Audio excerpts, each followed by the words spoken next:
Men of the press.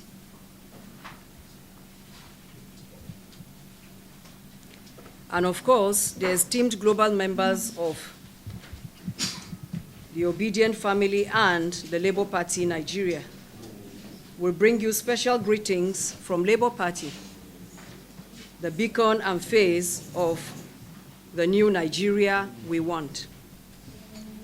Let me start by commending you all, members and leaders of our great party, for your tireless efforts in advancing democratic ideals and the vision of the limitless possibilities of a new Nigeria. Today we address you on the true state of the Labour Party and lay bare the facts, the law, and the resolute actions we are taking to reposition the party in line with the values of transparency, accountability, discipline, and internal democracy. As a party, our journey has been marked by both progress and challenges. Today, we are compelled to speak out not in anger, but in responsibility. We commend the Nigerian judiciary and welcome the recent Supreme Court judgment that removed Barrister Julius Abure as the national chairman of the Labour Party. We honor our dedicated members nationwide who have remained steadfast despite the turbulence. Yet, we must confront with courage and clarity the divisive actions and manipulative tactics of Barrister Abure and his associates. They are actions that threaten the unity, integrity, and public image of our party. In light of Mr. Abure's continued impersonation and misrepresentation of the office of the national chairman, the National Executive Council, NEC, in session, has reached a hard but necessary decision. We can no longer stand by while the values we hold dear, transparency, discipline, and democratic accountability, are undermined from within. This press conference is convened to address the growing concern over the misconduct and internal rascality plaguing our party. At a time when Nigerians are yearning for credible leadership and they see the Labour Party as a beacon of hope, it is regrettable that we must battle internal sabotage from those who should know better. Let me be clear. When others descend into rascality, we must rise with discipline. When they go low, we go high. Yes. Because our party must reflect the Nigeria we want to build. It has become evident that Mr. Abure does not have the best interests of the Labour Party at heart. Rather than unify the party, he undermines it. Rather than attract credible Nigerians to come and join, he alienates them. Instead of advancing our collective vision, he pursues narrow personal ambitions. Most painfully, he targets those who have brought credibility and national visibility to our party. His Excellency Mr. Peter Obi and Governor Alex Otti. They represent the aspirations of a new Nigeria. Governor Otti stands out today as one of the most effective and respected governors in the country. These men have sacrificed not for personal gain, but to give the Labour Party and Nigeria a real shot at transformation. What they demand is simple: a party that is transparent, democratic, and accountable. Instead of embracing this vision, Mr. Abure chooses confrontation and chaos. We say today, this must stop. For the sake of the Labour Party, for the sake of democracy, and for the sake of Nigeria's future. After a careful and comprehensive review of the Supreme Court judgment delivered on Friday, April 4th, 2025, the National Executive Council, NEC, is deeply concerned by the subsequent actions of Barrister Julius Abure, particularly his continued impersonation of the esteemed office of the national chairman of the Labour Party. These actions have not only violated the spirit and letter of the law, but have also brought the image and integrity of our great party into disrepute. In the exercise of its constitutional mandate and in strict accordance with the disciplinary provisions of the Labour Party Constitution 2019 as amended, the NEC in session hereby announces the commencement of disciplinary actions against Mr. Abure. These actions have started with the constitution of a special investigative committee to review the actions of Mr. Abure as it affects the image and integrity of the party. In line with due process and the party constitution, NEC gives Mr. Abure 48 hours notice to show why disciplinary actions should not be taken against him for his numerous acts of gross misconduct against the party. The formal notice of disciplinary action will be sent to the last known address of Mr. Julius Abure. Mr. Abure is hereby warned to desist from parading himself as the national chairman of the Labour Party or impersonating the office in any form. The apex court of the land has clearly and finally nullified his claim to leadership, and his tenure has long expired by the passage of time. His continuing acts of reckless denigration of party leadership and open war against the party is unwarranted.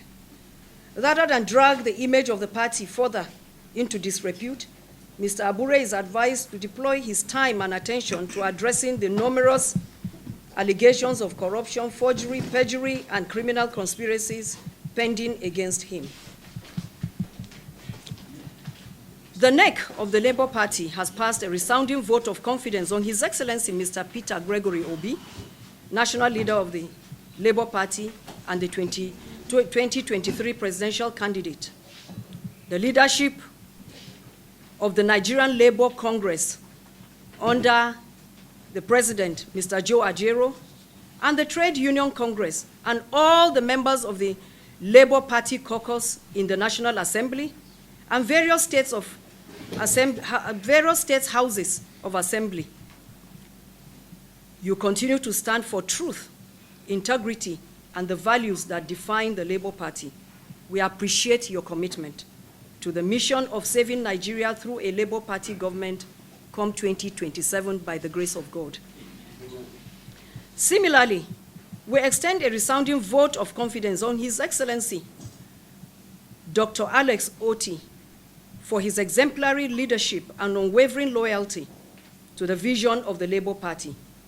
It is important to make clear that Mr. Abure and his expired National Working Committee lack the legal or moral authority to even speak of taking any disciplinary action against Dr. Alex Otti, the governor of Abia State, or any member of the Labour Party for that matter.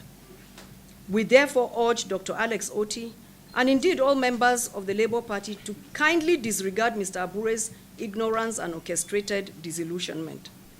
Accordingly, on behalf of the leadership of the members of the Labour Party globally, we tender an unreserved apology to both His Excellency Mr. Peter Obi and His Excellency Governor Otti for the uncouth and irresponsible remarks previously made by the suspended or removed by the former chairman, Barrister Abure. Ladies and gentlemen, there is no doubt that the recent Supreme Court decision has answered all questions and cleared all doubts about the leadership of the Labour Party. But for the avoidance of doubt and benefit of some well-meaning Nigerians who may still be deceived by Mr. Abure's endless media theatricals, may I chronicle the facts on the Labour Party leadership tussle that has now been laid to rest by the Supreme Court judgment of April 4th, 2025.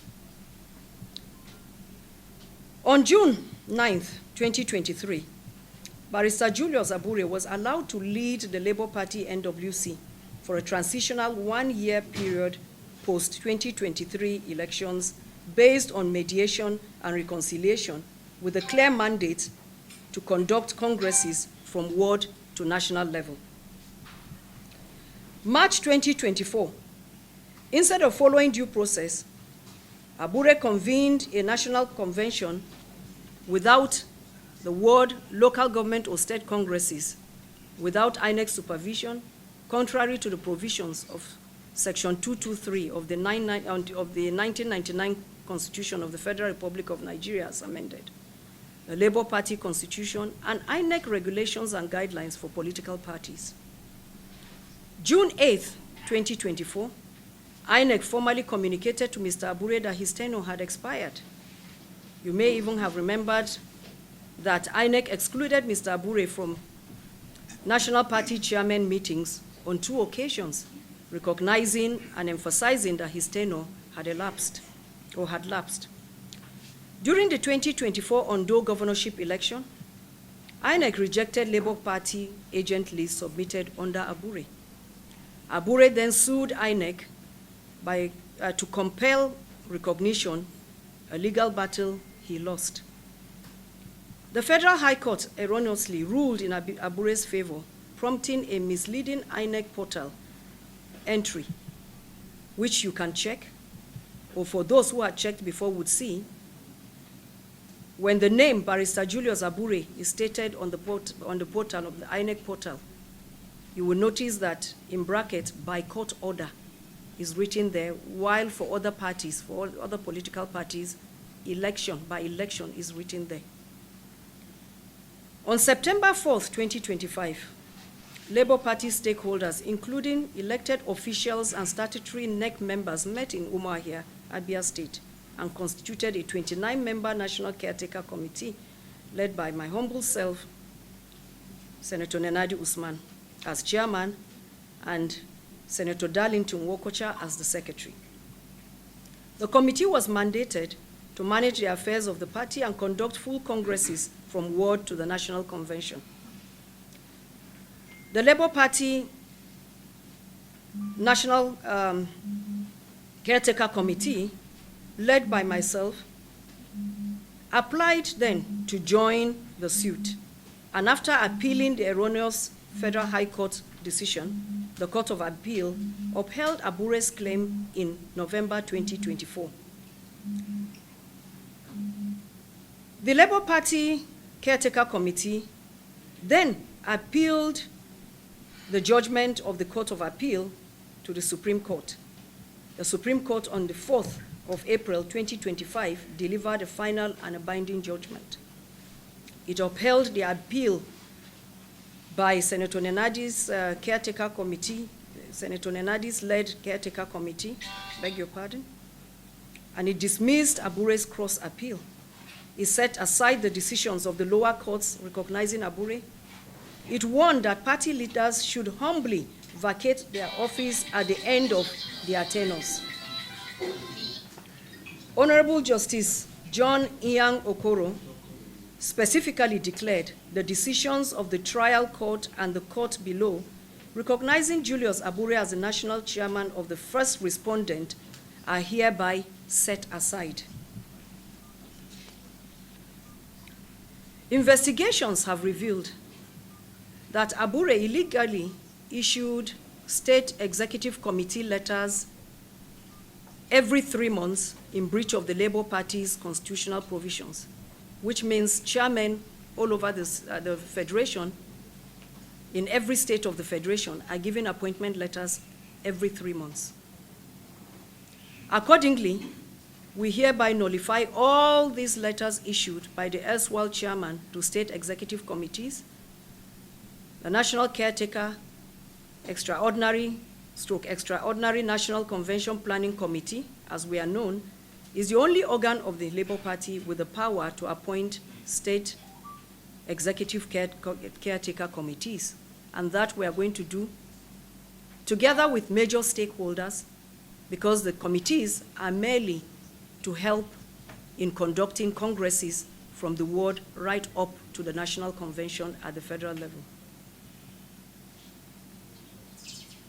It is with great optimism and a sense of renewed purpose that I inform our members across the globe that the leadership of our great party is diligently working to launch the nationwide membership registration and revalidation exercise in the coming weeks.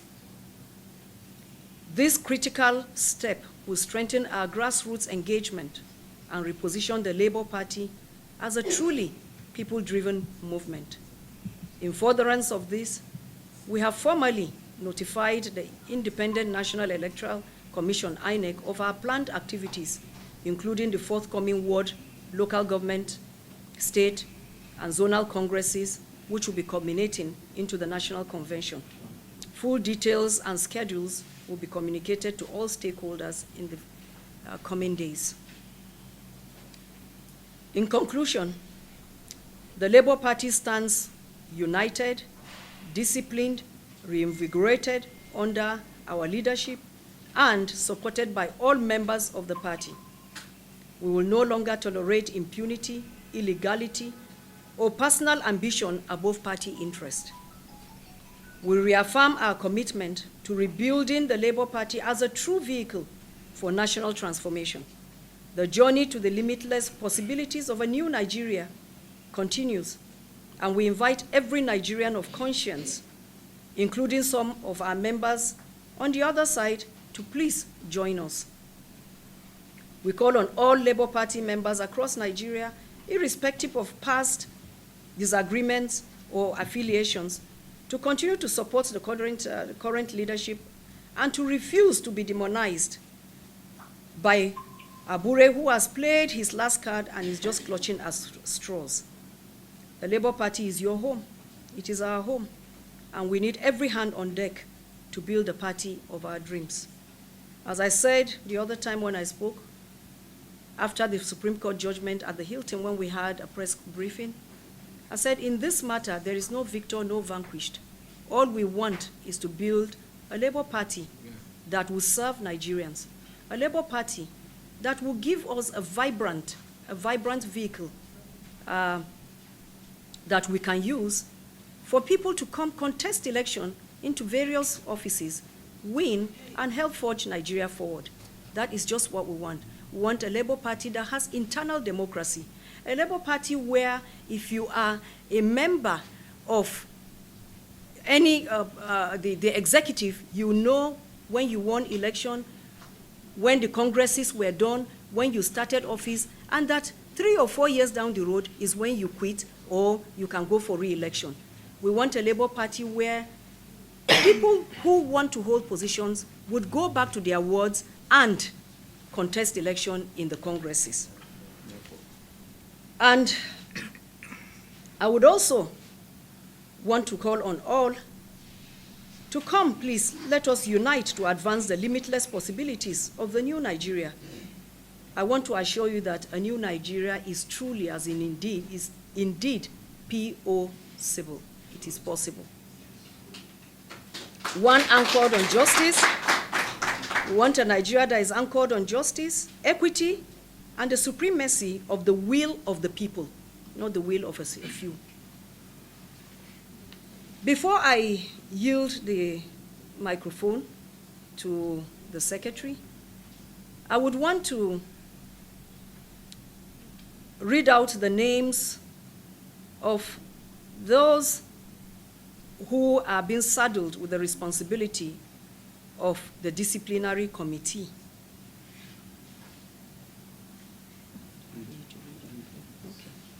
I was taught I didn't have to read everything, but I think I should. So, pursuant to the powers vested in the National Executive Council under Article 19 of the Labour Party Constitution 1999, as amended, and in response to grave allegations bordering on corruption, financial misappropriation, and anti-party activities leveled against the erstwhile national chairman, Barrister Julius Abure, the leadership of the party hereby constitutes a disciplinary committee to thoroughly investigate the said matters and recommend appropriate disciplinary measures. The composition. Number 1, Senator Ireti Kingibe, the chairman.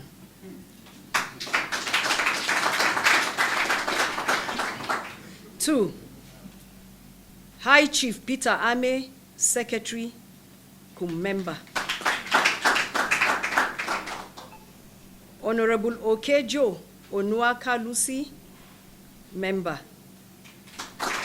Ibrahim Abdul Karim, member. Mrs. Maria Lebeke, who was a one-time acting chairman, national chairman of the Labour Party, is also a member.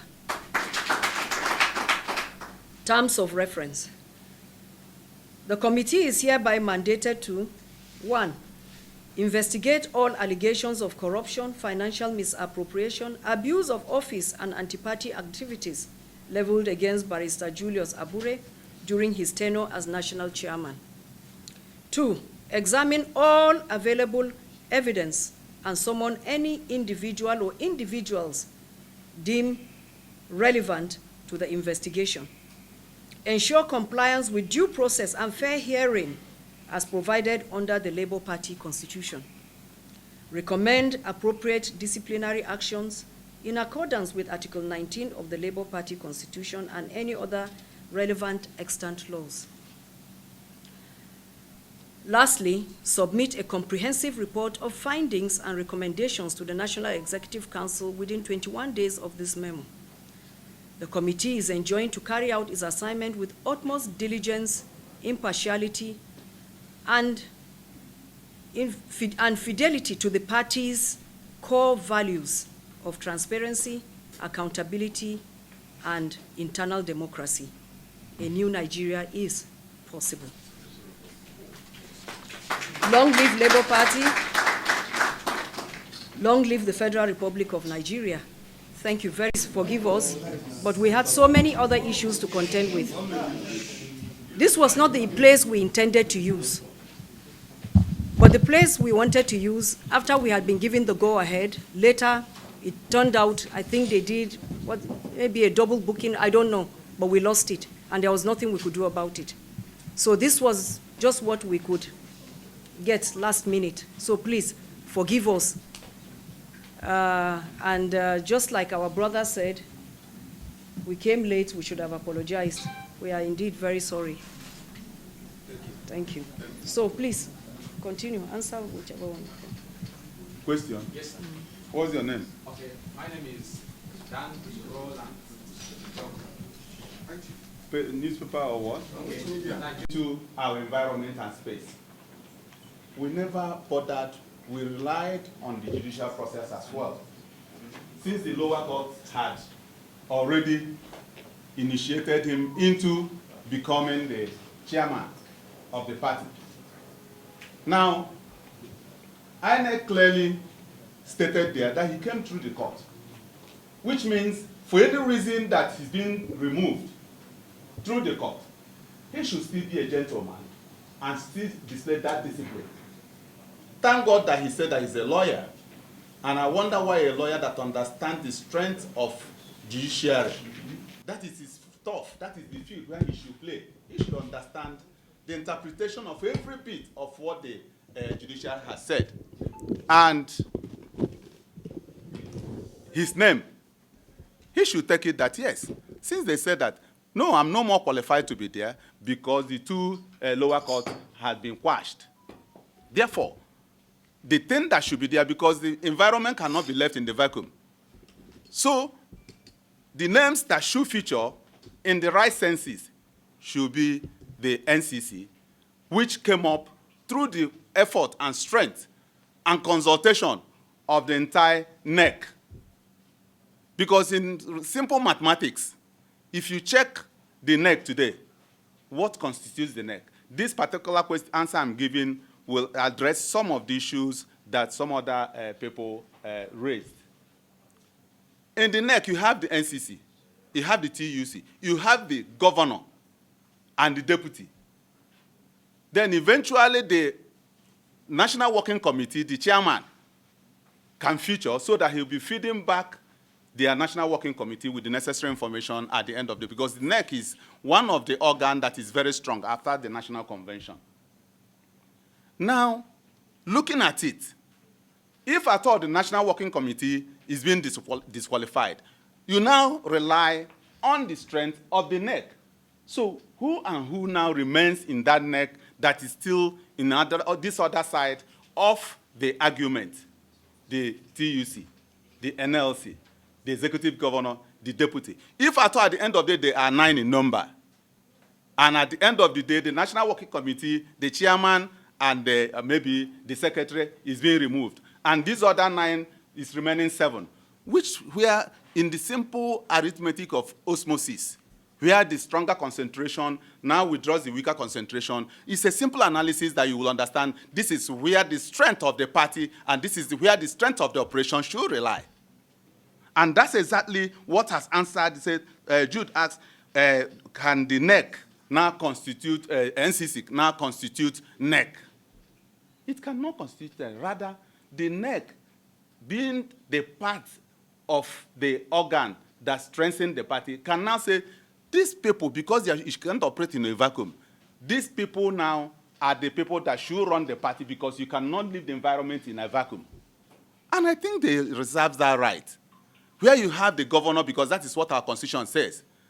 If at the end of the day we never had any governor or any deputy governor, that's a different thing. We have a governor, we have the deputy, that is 2. We have the NLC, statutorily. We have the TUC, statutorily. And all of them are here. And apart from that, what makes every party strong are the elected members in our own political structure. When you look at, you can see the senators here, you can see the members of House of Rep here, and these are people, the decision makers in every party, whether you call it APC and PDP, they are NEC and the other organs of the government, has these people in that fold. Will that of the Labour Party be a different thing? No, it cannot. So since the strength of the elected people are here, the governor and the deputy is here, that forms a larger stakeholder with the TUC and NLC. So somebody saying, oh, Abure this and Abure that, what makes him strong and formidable? All those ingredients are not there. Let's not start playing politics. Politics is not rascality. These are 2 different things. And there should be a reasonable minimum in every setting we find ourselves in the society. And one of it is that we must have a standard we have set across board, whether it's APC, PDP, Labour Party, or whatever, there should be an irreducible minimum. And the irreducible minimum which we want to entrench is that there must be party discipline. He keeps saying, oh, you should not rely on that. The court said that you should not fall back on the party to decide. Even at that, when he has been disqualified, he has no grip on the NEC again, which is the next stronger organ apart from the National Convention. And the larger number of people in that NEC are saying, don't rule us, don't be our chairman. We want this particular group of people to now function in this capacity. And you cannot in any way, I have to say this, the press, because I want you people to still be making this argument constructively. There is no way he can evolve himself. Because telling him as the chairman, God forbid, to remain there and still organize the congresses and convention, then when he gets to his level, the other point, he will now produce himself as a chairman. Where can that happen? NCC will organize congresses from the ward to the local government, to the state, and national convention. Myself, Senator Nonadi, cannot in any way feature and function as chairman and secretary at the end of the day. That is the way it ought to be. You have to remove yourself completely and now organize a transparent election for your people. And that is the way it ought to be. So I think that has really answered most of the questions. Sorry you mentioned, Chooks, about punctuality. It's not our fault. We were still weighing and gauging. Most of the press people had they arrived, and because this is a press conference, everything relies on the press. As far as this meeting is concerned, it's more or less interaction with the press and the Labour Party. So we were waiting for almost all of you. And when we got the information that almost all the press people are here, we dashed down because we have a lot of respect for the men of fourth extent of the realm. Now, he said, what is INEC doing about uploading? What we have here in this hall today is Labour Party, and we have the press. INEC is a different institution. Bureaucracy is there. There must be a process they have to pass. We have done our own bit by going to them to tell them there is a court order, there is a judgment. We have presented it to them, and we know that it's not something that you just boil, just cook it and eat it immediately. they have different departments that will look into those things. The legal department will look into it, other departments will look. That's why they have all these departments. And at the end of the day, we are very patient. We are very patient, and we know that they're going to do the right thing. They've done right things before now in several fora. And we think they will still do the right thing right now. But we have to give them time, and they will come up with what Nigerians expect. You say, why are you not in the national office? Anywhere you see the Pope or the bishop, anywhere the bishop is, that is the cathedral. That is the cathedral. So you don't need to start asking, oh, why is the Pope, or where is this thing, why is it? No. Anywhere you find the bishop, that is the cathedral at that point in time. So when we talk about coalition, you see, there are certain formations, like this kind of thing you are saying now, coalition. In the last 1 or 2 years, it never came up. That means certain processes are unfolding. And you need to take your time to study things that will benefit not individuals, that will benefit the collective interest of all Nigerians. If the Labour Party at the end of the day weighs it and see that, yes, what will benefit in dying Nigeria is coalition, why wouldn't Labour Party join? But if they weigh it and say, no, this will not benefit the entire interest of Nigerians, we remain because we are big enough to drive any process. So I think that is what we have to say for that. Good. From Kagarko, local government area of Kaduna State. My ward is Jere South Ward. The name of my chairman is Shehu.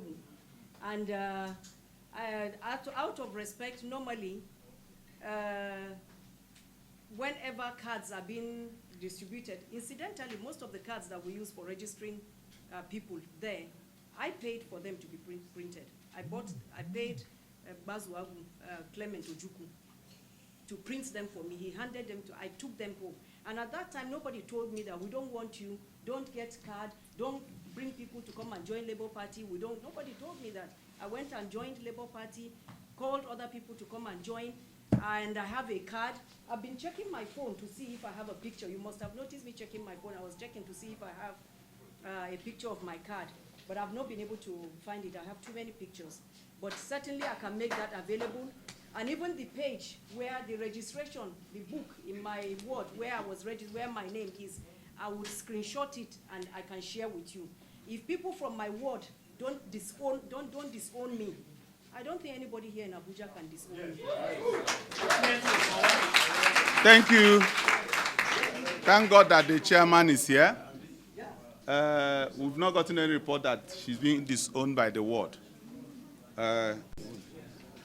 And then I'm going to say this. What we are doing here today is part of one house. Is part of what Roland is asking about. We've set up a disciplinary committee that will dig deeper into that issue. And so that's what we are part of what we are doing. But then I also need to talk to the press. We are all here, and we know how vibrant Nigerian press is. And I don't know whether the press also realize that one of their duties is to expose corruption. If you have information that the Inspector General of Police has investigated a matter and has written to Attorney General of the Federation to prosecute, I think that it is the duty of the press, in line with your mandate of exposing corruption, to take it up. You also know that you are also responsible for holding government officials to accountability. You are supposed to hold them accountable for actions that are uncivil. Now, if Attorney General of Federation is sitting on a situation like that, I think that then the other issue is to educate the public too. And then you also know that even as you educate the public, you're also supposed to promote accountability. So I think that, I'm kicking this back to the press to look into the matter and then investigate. Something must be done about investigative journalism as far as this issue is concerned. Thank you very much. Thank you, Prof. Thank you so much. I think we only have to take a...